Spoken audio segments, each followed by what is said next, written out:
नमस्कार मित्रांनो, अभ्यास मित्र यूट्यूब चॅनलमध्ये तुम्हा सर्वांचं स्वागत आहे. मित्रांनो, आजच्या लेक्चरची सुरुवात आपण एका छोट्याशा गोष्टीपासून करणार आहोत. मित्रांनो, काही काळापूर्वी शेती ही बैलांमार्फत केली जात असे आणि एखादं शेत नांगरण्यासाठी बैलांना जवळपास 15 ते 20 दिवस लागायचे. पण त्यानंतर ट्रॅक्टरचा शोध लागला आणि ट्रॅक्टरने ते शेत 1 ते 2 दिवसात नांगरून होऊ लागले. तर मित्रांनो, बैलांमार्फत जे काम केलं जात होतं त्याला आपण हार्ड वर्क म्हणतो आणि ट्रॅक्टर मार्फत जे काम केलं जातं त्याला आपण स्मार्ट वर्क म्हणतो. आपल्या अभ्यासाचंही तसंच आहे. आपण बैलासारखं प्रत्येक पुस्तक वाचत गेलं तर त्यानं आपल्याला सक्सेस मिळणं हे थोडंफार कठीण असतं आणि त्याला वेळही लागतो. पण आपण एखादे एक्झामची तयारी करत असलो आणि त्या एक्झामचं एक नियोजन बनवून आपण समोर ठेवलं, एक स्ट्रॅटर्जी बनवून आपण समोर ठेवली आणि त्यानुसार अभ्यास केला तर आपलं सक्सेस होण्याचे चान्सेस हे वाढतात आणि त्याचबरोबर आपल्याला वेळही कमी लागतो. तर आपण आजच्या लेक्चरमध्ये कंबाईन एक्झाम जी असते त्याची पूर्व परीक्षा आणि मुख्य परीक्षेसाठी स्ट्रॅटर्जी म्हणजेच नियोजन काय असले पाहिजे याचा आज आपण इथे अभ्यास करणार आहोत. चला तर मग मित्रांनो, सुरुवात करूया आजच्या लेक्चरला. काही विषय असे असतात की ते पूर्व परीक्षेमध्येच विचारले जातात आणि काही विषय असे असतात की ते पूर्व आणि मुख्य दोन्हीमध्ये सुद्धा विचारले जातात. तर असे कोणते विषय आहे की ते फक्त पूर्व परीक्षेमध्ये विचारले जातात? तर ते विषय म्हणजे सामान्य विज्ञान आणि सामान्य विज्ञान हा पूर्व परीक्षेमध्ये 15 मार्कांना विचारला जातो. त्यानंतर आधुनिक भारताचा इतिहास हा सुद्धा पूर्व परीक्षेमध्ये 9 ते 10 मार्कांना विचारला जातो. त्याचबरोबर अर्थशास्त्र हा पूर्व परीक्षेमध्ये 15 मार्कांना विचारला जातो आणि भारताचा भूगोल जो आहे तो पूर्व परीक्षेमध्ये 2 ते 3 मार्कांना विचारला जातो आणि गणित 3 ते 4 मार्कांना विचारले जाते. आता हे जे विषय आहे ते फक्त पूर्व परीक्षेमध्ये विचारले जातात आणि या पुढचे जे विषय आहे ते पूर्व आणि मुख्य या दोन्ही परीक्षेमध्ये विचारले जातात. आता ते आपण बघूयात. तर महाराष्ट्राचा भूगोल जो आहे तो पूर्व परीक्षेत 12 ते 13 मार्कांना विचारला जातो. त्याचबरोबर महाराष्ट्राचा भूगोल मुख्य परीक्षेत 10 मार्कांना विचारला जातो. यानंतर महाराष्ट्राचा इतिहास जो आहे तो पूर्व परीक्षेत 5 ते 6 मार्कांना विचारला जातो आणि मुख्य परीक्षेत हाच 10 मार्कांना विचारला जातो. यानंतर राज्यघटना म्हणजेच पॉलिटी हा विषय मुख्य परीक्षा आणि पूर्व परीक्षा दोन्हींमध्ये सुद्धा 10-10 मार्कांना विचारला जातो. यानंतर बुद्धिमत्ता जो आहे तो पूर्व परीक्षेत 11 मार्कांना आणि मुख्य परीक्षेत 10 मार्कांना विचारला जातो. यानंतर चालू घडामोडी ज्या आहेत म्हणजेच करंट अफेअर्स या पूर्व परीक्षेत 15 मार्कांना आणि मुख्य परीक्षेत 10 मार्कांना विचारले जातात. आता मित्रांनो, तुमचा प्रश्न असेल की फक्त पूर्व परीक्षेमध्ये जे विषय विचारले जातात त्यांचा अभ्यास कधी करायचा आणि जे विषय पूर्व आणि मुख्य या दोन्ही परीक्षेमध्ये विचारले जातात यांचा अभ्यास कधी करायचा? तर मित्रांनो, परीक्षेला जर खूप वेळ असेल तर पूर्व आणि मुख्य या दोन्हीमध्ये जे कॉमन विषय विचारले जातात त्यांचा सुरुवातीला अभ्यास करून घ्यायचा आणि परीक्षा जवळ आल्यावर पूर्व परीक्षेमध्ये विचारले जाणाऱ्या विषयांचा अभ्यास करायचा, जेणेकरून तुमची पूर्व परीक्षाही निघेल आणि मुख्य परीक्षेचाही अभ्यास होईल. मित्रांनो, या अगोदर आपण कोणता विषय किती मार्कांना कोणत्या परीक्षेत विचारला जातो याचा अभ्यास केला. आता आपण एखाद्या विषयामधील कोणते टॉपिक महत्त्वाचे आहे, कोणत्या टॉपिकवर प्रश्न विचारले जातात, त्याचबरोबर त्यांचा अभ्यास कोणत्या पुस्तकातून करायचा, त्यासाठी कोणती पाठ्यपुस्तके अभ्यासायची याचा अभ्यास करूयात. तर आपला पहिला विषय आहे आधुनिक भारताचा इतिहास आणि आधुनिक भारताचा इतिहास मी तुम्हाला सांगितलं होतं की पूर्व परीक्षेत हा 10 मार्कांना विचारला जातो. यातील आपला पहिला महत्त्वाचा टॉपिक आहे तो म्हणजे ब्रिटिशकालीन सर्व कायदे. तर मित्रांनो, ब्रिटिश काळात जे कायदे निर्माण केले होते तर त्या कायद्यांचा सखोल अभ्यास करणं आपल्याला गरजेचं आहे.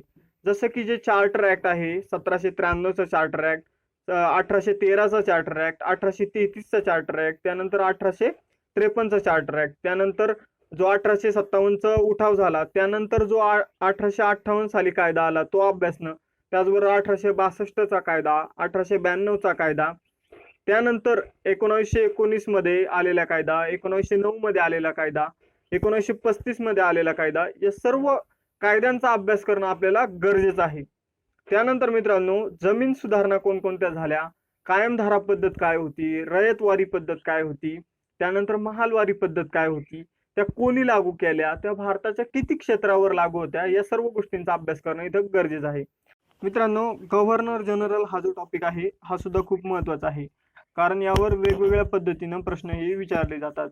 जसं की कोणता गव्हर्नर कधी आला, गव्हर्नर दिले जाते आपल्याला आणि त्यांचा क्रम लावायला दिला जातो सालानुसार वर्षानुसार, तर तो आपल्याला लावता आला पाहिजे. त्याचबरोबर सुरुवातीला गव्हर्नर जनरलला फक्त गव्हर्नर म्हटलं जायचं, नंतर तो भारताचा गव्हर्नर जनरल झाला, नंतर त्याला व्हाईसरॉय म्हणू लागलं. तर मग हे कधी म्हणायला सुरुवात झाली व्हाईसरॉय, त्याचबरोबर भारताचा गव्हर्नर जनरल तो कधी झाला, या सर्व गोष्टीवर सुद्धा प्रश्न विचारले जातात.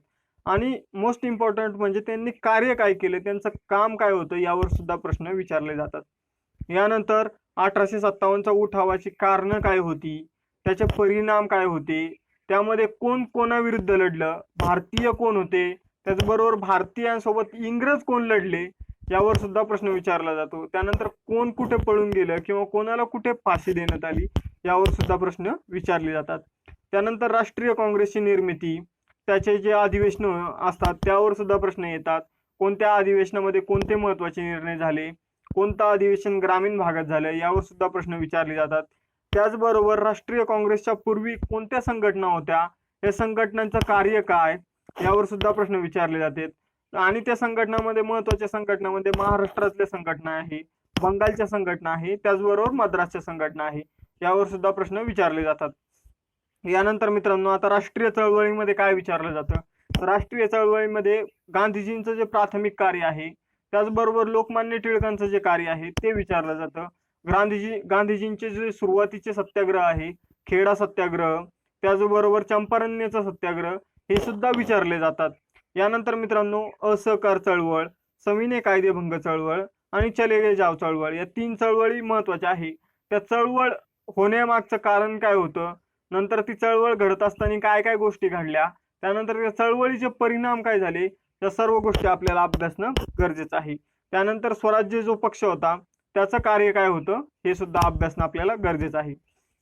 यानंतर मित्रांनो, महाराष्ट्राचा इतिहास जो आहे तो पूर्व परीक्षेमध्ये 6 मार्कांना आणि मुख्य परीक्षेमध्ये 10 मार्कांना विचारलं जातं.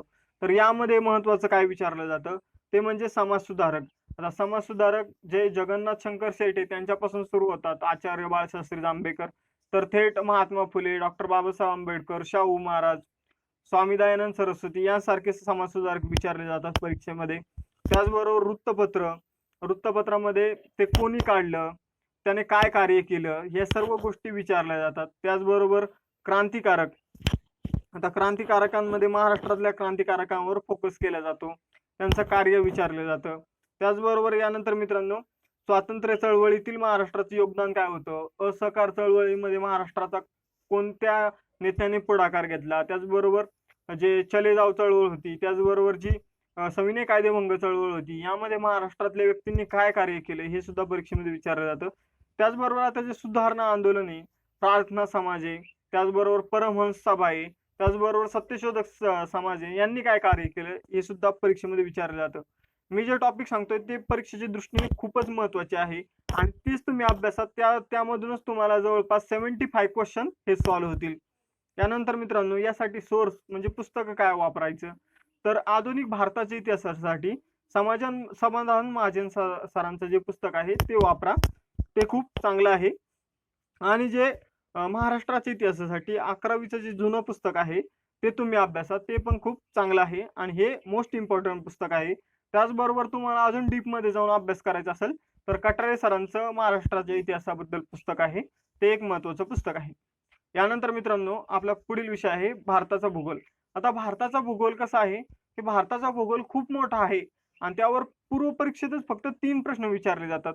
त्यामुळं याचा अभ्यास करणं आपल्याला यासाठी जास्त टाइम वाया घालणं हे चुकीचं ठरतं.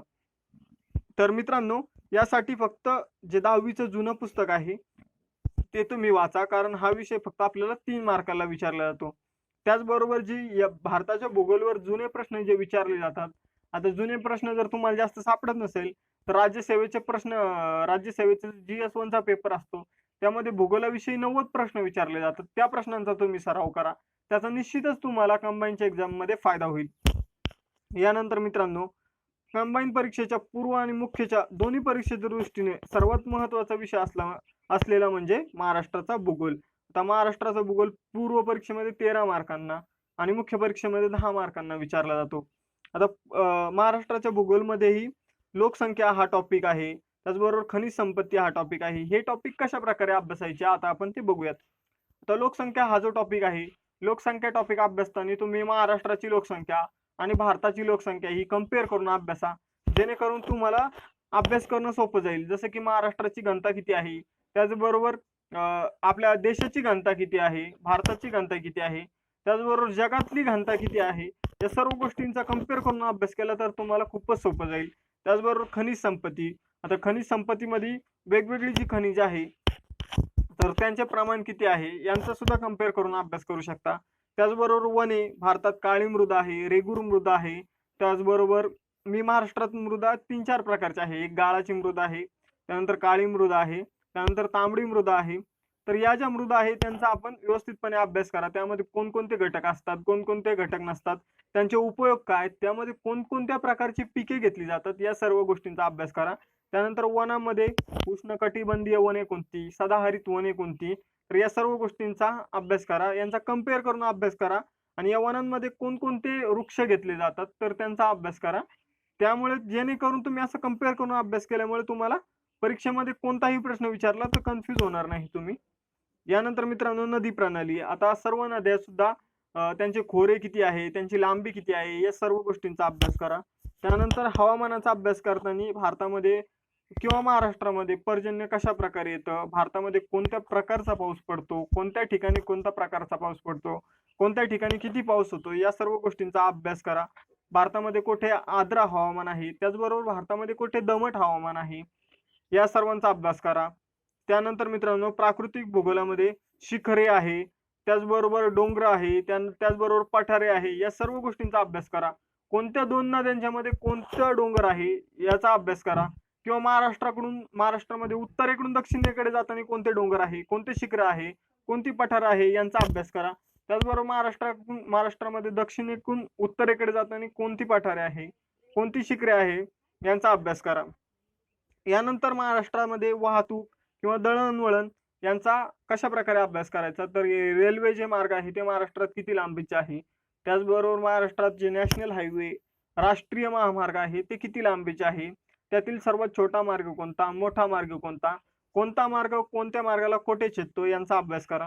त्याचबरोबर आर्थिक भूगोलावर कमी प्रश्न असतात, एखादा प्रश्न विचारला जातो, त्याचा तुम्ही जास्त वेळ नका देऊ, थोड्या वेळामध्ये अभ्यास करून घ्या त्याचा. यानंतर यासाठी आता पुस्तके कोणती वापरायची, तर महाराष्ट्राच्या भूगोलासाठी तुम्ही सौदी सरांचं पुस्तक वापरायचं, त्याचबरोबर खतीब सरांचं पुस्तक, हे दोन्ही पुस्तकातून तुम्ही एक पुस्तक वापरायचं, म्हणजे परफेक्ट वाचायचं आणि त्याचं कमीत कमी 4-5 वेळा तरी रिव्हिजन झालं पाहिजे. त्याचबरोबर 9वीचं जे जुनं पुस्तक आहे ते सुद्धा महाराष्ट्राच्या भूगोला संदर्भात आहे, ते तुम्ही वाचा.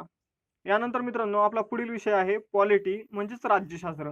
आता पॉलिटीचा अभ्यास कसा करायचा, तर पॉलिटीचे काही सेक्शन करायचे, काही भाग करायचे, जसं की घटना निर्मिती, घटनेचे स्रोत, प्रस्तावना आणि घटनेचे वैशिष्ट्ये यांचा एक पार्ट करायचा. दुसरा पार्ट म्हणजे मूलभूत हक्क, मार्गदर्शक तत्वे आणि मूलभूत कर्तव्य यांचा एक पार्ट. त्यानंतर संसद, विधानमंडळ यांचा एक पार्ट आणि सर्वोच्च उच्च न्यायालय यांचा एक पार्ट. तर हे सर्व गोष्टीचे पार्ट करून त्यांचा अभ्यास करायचा, ते आपल्याला सोपं जातं. त्याचबरोबर महान्यायवादी, महाधिवक्ता यांचा अभ्यास करायचा, त्याचबरोबर महालेखापरीक्षक यांचा अभ्यास करायचा. त्यानंतर मंत्रिमंडळ हे कोणाचं असतं, पंतप्रधानांचं व मुख्यमंत्र्यांचं, यांचा एक अभ्यास करायचा. त्याचबरोबर पंचायत राज याचा अभ्यास करायचा. यानंतर मित्रांनो, अनुसूची दिले जातात, तर कोणत्या अनुसूची आपली घटना निर्मिती झाली तेव्हा होत्या, त्यानंतर कोणत्या अनुसूची नंतरच्या काळात ऍड झाल्या. त्याचबरोबर काही महत्वाची कलम विचारली जातात, जसं पंतप्रधानविषयी, राष्ट्रपतीविषयी, मुख्यमंत्र्यांविषयी आणि मंत्रिमंडळांविषयी. त्याचबरोबर अर्थसंकल्प जेव्हा सादर केला जातो त्याविषयी कोणतं महत्वाचं कलम आहे यांचा अभ्यास करायचा. त्यानंतर घटनात्मक आयोग कोणते व वैधानिक आयोग कोणते आणि इतर मंत्रिमंडळाच्या ठरावाद्वारे निर्माण झालेले आयोग कोणते यांचा अभ्यास करायचा. आता नागरिकत्वामध्ये याच वर्षी जे 2019 मध्ये झालेले बदल आहे त्यांच्याविषयी अभ्यास करायचा. आणि संघराज्य व राज्यक्षेत्र यामध्ये कलम 1 ते 4 आणि राज्याची निर्मिती कशी केली जाते या सर्व गोष्टींचा अभ्यास तुम्ही संघराज्य व त्याचे राज्यक्षेत्र यामध्ये करायचा. हे जे टॉपिक आहे ते पॉलिटीच्या दृष्टीने अतिशय महत्वाचे आहे. हे टॉपिक अभ्यासल्यानंतर तुमचे 90% क्वेश्चन हे सॉल्व्ह होतील. यासाठी पुस्तके कोणती वापरायची, तर एम लक्ष्मीकांत हे पुस्तक वापरा किंवा रंजन कोळंबे सरांचं पुस्तक तुम्ही वापरू शकता. हे 2 पुस्तके जर परफेक्ट केली, या 2 पुस्तकातून एक जरी पुस्तक परफेक्ट केलं तर पॉलिटीमध्ये तुम्हाला तुमचा कोणताही प्रश्न पॉलिटीमध्ये तुमचा चुकणार नाही. यानंतर मित्रांनो इकॉनॉमिक्स म्हणजेच अर्थशास्त्र, यामधील महत्त्वाचे घटक कोणते, महत्त्वाचे टॉपिक कोणते आहे, तर दारिद्र्य, त्यानंतर बेरोजगारी, त्यानंतर परकीय व्यापार, त्यानंतर आर्थिक नियोजन, बँकिंग, आर्थिक सुधारणा, कृषी उद्योग व सेवा क्षेत्र हे सर्व महत्त्वाचे टॉपिक आहे.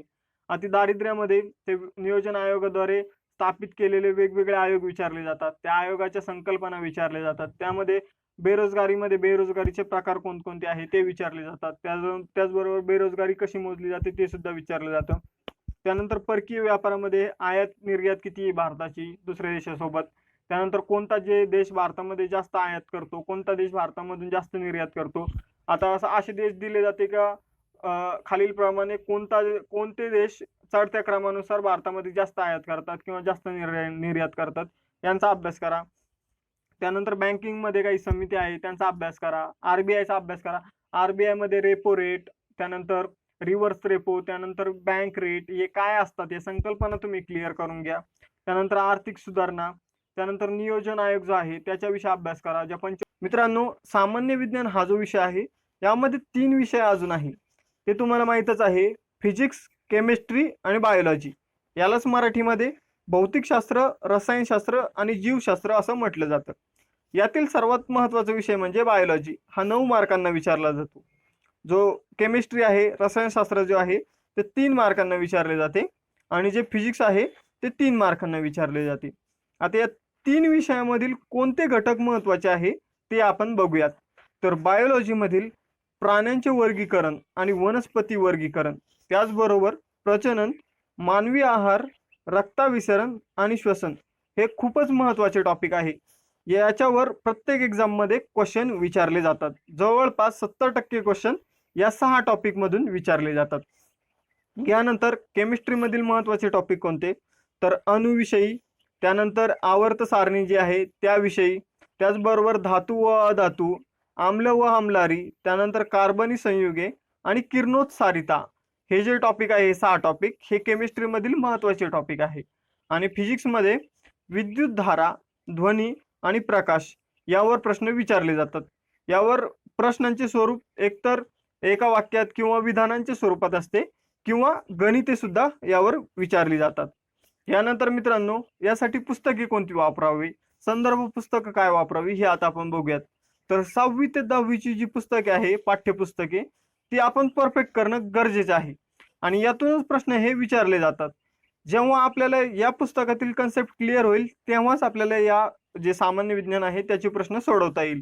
तुमचे जर कन्सेप्ट क्लिअर नसेल तर तुम्हाला प्रश्न हे सोडवता येणार नाही. आता ही पुस्तके कशी वाचावी, तर सुरुवातीला ही पुस्तके 6वीची पुस्तके वाचून घ्यावी, 7वीची पुस्तके वाचून घ्यावी, त्यानंतर 8वी, 9वी, 10वी अशा प्रकारे ही पुस्तके वाचून घ्यावी. आणि नंतर कशा प्रकारे वाचावी समजून घ्या की 6वी मध्ये प्राण्यांचे वर्गीकरण हा एक चॅप्टर आहे. 7वी मध्ये सुद्धा तो असतो. 7वी मध्ये फक्त प्राण्यांच्या वर्गीकरणासोबत वनस्पतीचे वर्गीकरण दिले असते. त्यानंतर 8वी मध्ये त्या चॅप्टर मध्ये अजून थोडे डीप मध्ये अभ्यास केलेला असतो. 9वी मध्ये पण तो चॅप्टर असतो, 10वी मध्ये पण तो चॅप्टर असतो. तर अशा प्रकारे चॅप्टर अभ्यासावा जेणेकरून तो चॅप्टर आपल्या सर्व अंगांनी पूर्णपणे त्याचा अभ्यास आपला होऊन जाईल. त्याचबरोबर असे खूप सारे चॅप्टर आहे, जसं की आपण जर बघितलं तर विद्युत धारा हा चॅप्टर 6वी मध्ये, 7वी मध्ये, 8वी मध्ये, 9वी मध्ये, 10वी मध्ये या प्रत्येक कक्षेमध्ये विचारला जातो. त्याचबरोबर अणुविषयी प्राथमिक माहिती आपल्याला 6वी मध्ये मिळते. त्याचबरोबर त्याविषयीचे जे सिद्धांत आहे ते आपल्याला 7वीच्या पाठ्यपुस्तकामध्ये मिळतात. त्यामध्ये अजून डीप मध्ये गेलं तर आवर्त सारणी, त्यामध्ये अजून डीप मध्ये गेलं तर अणुविषयी अनेक संकल्पना आहे, त्याच वस्तुमान, त्यानंतर आयसोटोप्स, आयसोबार्स हे 8वी, 9वी, 10वी मध्ये आपले कव्हर होतील. तर तुम्ही काय करायचं की सगळे पुस्तकं सोबत ठेवायचे. 6वी मधून एक चॅप्टर उचलायचा अणु, त्यानंतर 7वी मध्ये सुद्धा त्याच्यावर चॅप्टर असतो, 8वी मध्ये सुद्धा त्याच्यावर चॅप्टर असतो, 9वी मध्ये असतो आणि 10वी मध्ये असतो. ते पूर्ण एकदाच कव्हर करून टाकायचे. त्यामुळे अणुवर कोणताही प्रश्न विचारला तर तुमचा प्रश्नाचे उत्तर तुम्हाला देताच आले पाहिजे. यानंतर मित्रांनो तुम्ही कोणतंही एक चांगलं संदर्भ पुस्तक घेतलं तर ते तुम्हाला फायदेशीर ठरेल, जसं की बस्के सरांचं पुस्तक. यानंतर अभ्यास आता कसा करावा हा आपला शेवटचा पॉईंट आहे की एमपीएससीचा किंवा कंबाईनचा जो अभ्यास असतो तो कसा करावा. तर QTQ या पद्धतीनं वापरून, ही पद्धत वापरून आपण अभ्यास केला पाहिजे. आता ही पद्धत काय आहे? क्यू म्हणजे प्रिव्हियस इयरचे जे क्वेश्चन आहेत ते पहिले वाचावे अभ्यास करण्याच्या आधी. त्यानंतर आपल्याला त्यावरून समजेल की कोणता टॉपिक किती मार्कांना विचारला जातो. नंतर तो टॉपिकचा अभ्यास करावा आणि नंतर जो परत हा एक क्वेश्चन आहे त्यावर विचारलेले त्यांचा अभ्यास करावा. जेणेकरून आपला अभ्यास परिपूर्णपणे होऊन जाईल. आणि एखादा चांगला प्रश्नसंच, जसं लोकसेवा पब्लिकेशनचा प्रश्नसंच आहे, त्याचबरोबर ज्ञानदीपचा प्रश्नसंच आहे, हे प्रश्नसंच सोबत ठेवावे अभ्यास करताना, जेणेकरून आपल्या प्रश्नांचा सराव सुद्धा होईल आणि आपल्या परीक्षेमध्ये कोणताही प्रश्न चुकणार नाही. तर धन्यवाद मित्रांनो. व्हिडिओ लेक्चर आवडला असेल तर लाईक, शेअर आणि सबस्क्राईब करा आणि बघत राहा अभ्यास मित्र.